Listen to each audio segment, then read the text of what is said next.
Në një kohë kur palët politike në Shqipëri po mundohen të gjejnë një rrugë të përbashkët për të shkuar drejt një platforme konkrete për dekriminalizimin e radhët e saj, por edhe administratës publike, ndërkombëtarët thonë se çdo mosdoshmëri të trajtohet nga strukturat e zbatimit të ligjit në vend. Deklarata është bërë nga ambasadori norvegjisë në Shqipëri Jan Brathu, gjatë një takimi që ka patur me gjimnazistët në Kukës.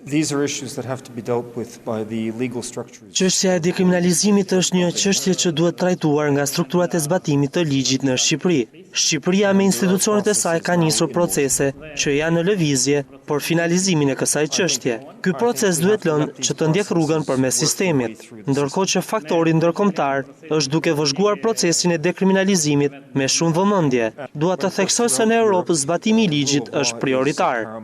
Në bazë të marrëveshjes së 24 dhjetorit, Parlamenti ka ngritur një komision të posaçëm për dekriminalizimin. Partia Demokratike ka dorëzuar një platformë me propozime konkrete për këtë proces, që janë kundërshtuar nga majoranca duke i cilësuar si të njashme.